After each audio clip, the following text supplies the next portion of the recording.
Welcome guys in Nohi's biology classes. Today I am going to tell you previous year practical paper of biology. तो मेरे पास एक paper पड़ा हुआ था पिछले साल का बायोलॉजी के प्रैक्टिकल का. इसी के थ्रू मैं आपके साथ डिस्कस कर लेती हूँ कि पेपर में किस तरीके के क्वेश्चन आते हैं.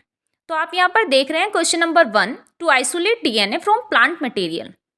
तो बायोलॉजी में हमने सिलेबस अभी कवर करके आपको वीडियो में बताया था. Major experiment, minor experiment, slide preparation, spotting, practical record and viva work, ये सब चीज़ें हमने आपको बताई थी कितने मार्क्स में आएंगी और कैसे आएंगी. जो मेजर एक्सपेरिमेंट है, मेजर एक्सपेरिमेंट में आपका एक ही प्रैक्टिकल है, डीएनए आइसोलेशन. तो आप इसको तैयार कर लीजिए, पढ़ लीजिए और आपको ये परफॉर्म करना भी आना चाहिए. ये मस्ट है, प्रैक्टिकल में आना ही आना है, क्योंकि एक ही प्रैक्टिकल सिलेबस में दिया हुआ तो डेफिनेटली आएगा. इसको हम मेजर एक्सपेरिमेंट बोलते हैं, जो कि 5 नंबर में आएगा. क्वेश्चन नंबर 2 हमारा है to study plant population density by coordinate method. लेकिन यहाँ पर आपका क्वेश्चन नंबर 2 चेंज भी हो सकता है ना, क्योंकि माइनर एक्सपेरिमेंट में हमारे पास 2 एक्सपेरिमेंट है. एक एक्सपेरिमेंट डेंसिटी का है, दूसरा है हमारे पास फ्रीक्वेंसी का.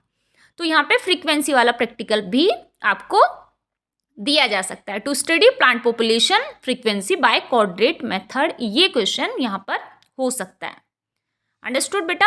उसके बाद हमारे पास आता है स्लाइड प्रिपरेशन. स्लाइड प्रिपरेशन में हमारे सिलेबस में इस बार जो सीबीएसई से रिलीज किया गया है उसमें 2 स्लाइड प्रिपरेशन है, पोलन ग्रेन जर्मिनेशन, ओके, और दूसरी है हमारे पास onion root tip slide mitosis.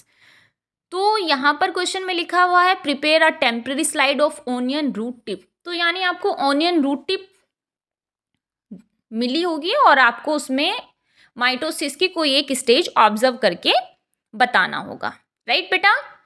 उसके बाद अगर यहाँ पर ये क्वेश्चन नहीं है तो दूसरा क्वेश्चन यानी आ सकता है to prepare a slide of pollen germination.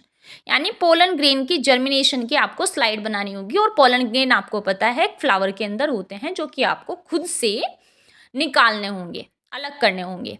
Right. उसके बाद आपकी आती है स्पॉटिंग. स्पॉटिंग में 7 स्पॉट होते हैं. अब वो 7 स्पॉट आपके सिलेबस में मेंशन है. डिजीज होती हैं, तो डिजीज में आपके पास 3 डिजीज होती है, मलेरिया, अमीबियासिस, एस्केरियासिस. तो तीनों में से एक कोई मस्ट होती है, आनी होती है.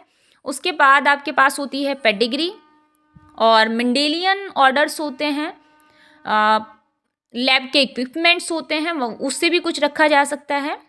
पोलिनेशन एक स्ट्रॉन्ग टॉपिक है. पॉलिनेशन पे भी फ्लावर रख देते हैं स्पॉटिंग में और फिर बच्चे को लिखना होता है कि पॉलिनेशन है. फिर वाइवा होगा बेटा.